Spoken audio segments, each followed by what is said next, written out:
Hello,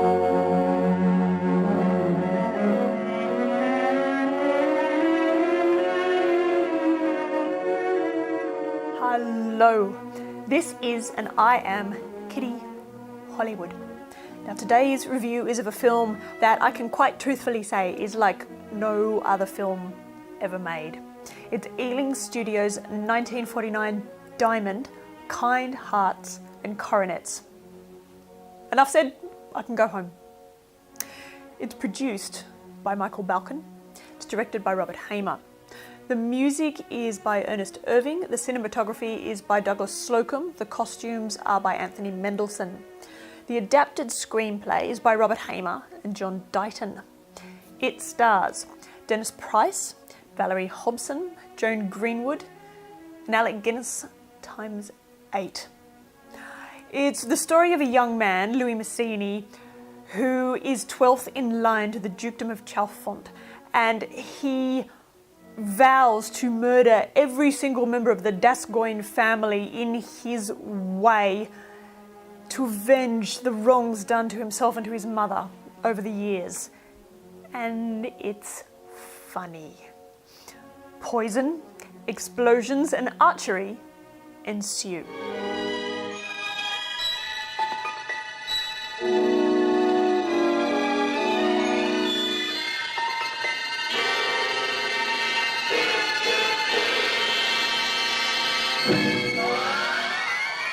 I shot an arrow in the air. She fell to earth in Berkeley Square.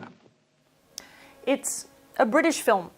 Ealing Studios sprang to life around 1902, and they're the longest running English production studio facility owned by different people over the course of time, but they're still going to this day. Around the late 40s, early 50s, a number of comedies were made by Ealing Studios: The Man in the White Suit, The Lady Killers, The Lavender Hill Mob, and Kind Hearts was the first of this run of films. Some films are about the music. Some films are about the cinematography. And I mean, this has got some lovely trick photography in there, but it's not this. This film is about the script and about the performances. Robert Hamer adapted this from the novel by Roy Horniman called Israel Rank, the autobiography of a criminal. Robert Hamer's ability to hone in on the particular conventions of polite society and then ruthlessly skewer them is what gives this film its edge.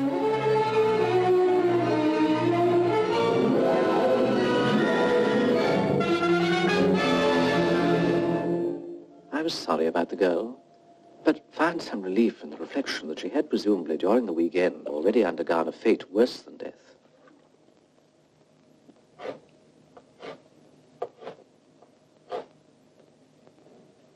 Both Robert Hamer and Dennis Price, who plays Mazzini, were gay.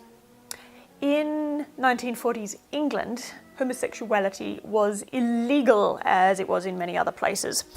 And it was necessary to maintain a facade of respectability if you wanted to go about your day-to-day life without the risk of arrest.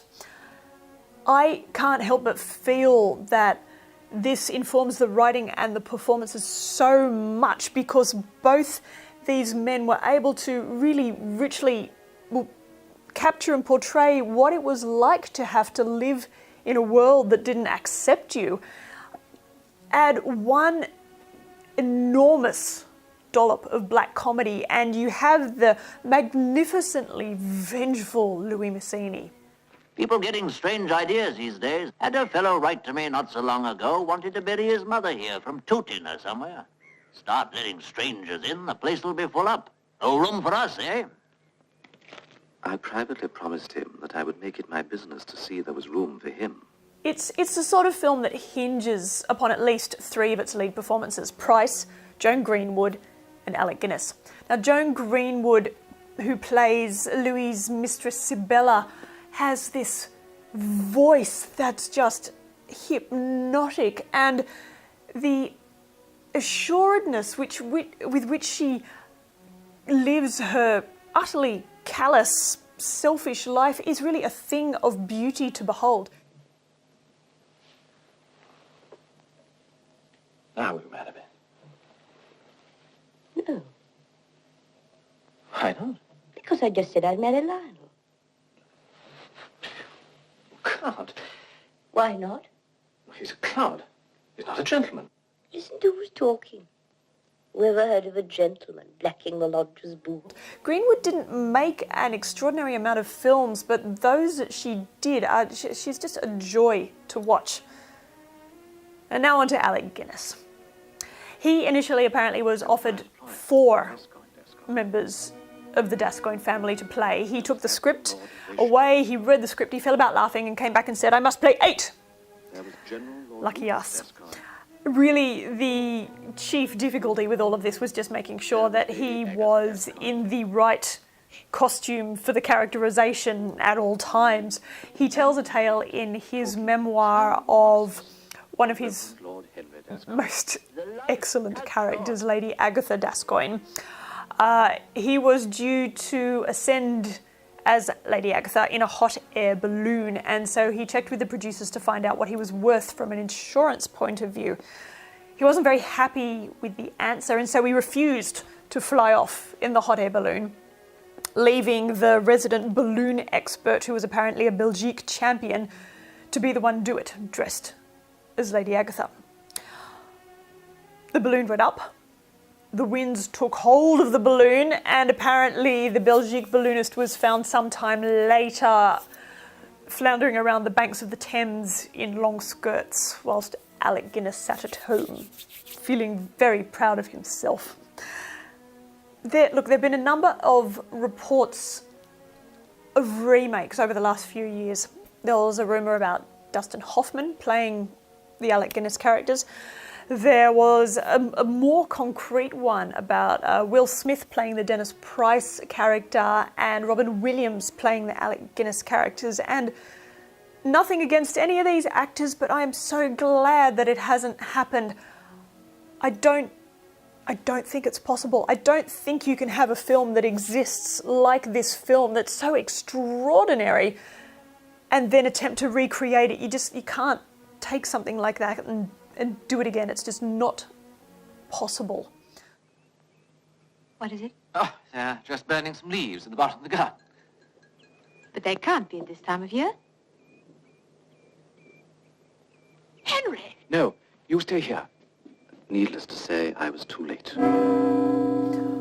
One of the reasons this film works so well is that it is played straight down the line. It is so dry that it belongs in the desert.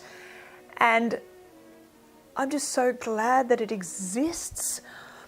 Michael Balcon apparently found the scenes with Louis and Sibella so erotic that there was almost a complete re-edit of those scenes, and I'm so glad that he left them the way they were, because they add this other layer of this frisson to the film. And your mouth? Yes, your mouth just a little too wide.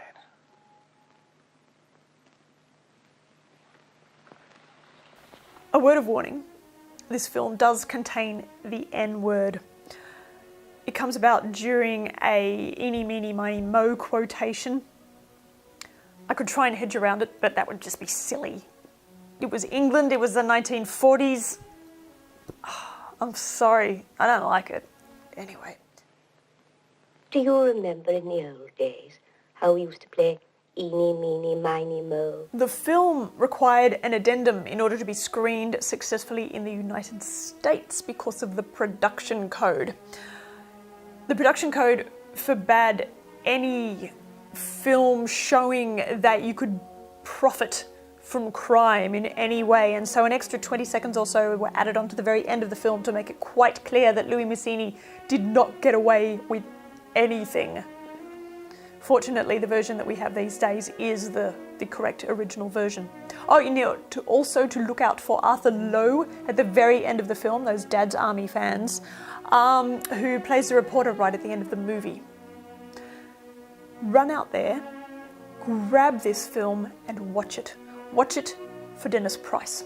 Watch it for Joan Greenwood. Watch it for Robert Hamer. Watch it for Alec Guinness. And Alec Guinness. And Alec Guinness. And Alec Guinness. Kind Hearts and Coronets. 10 out of 10.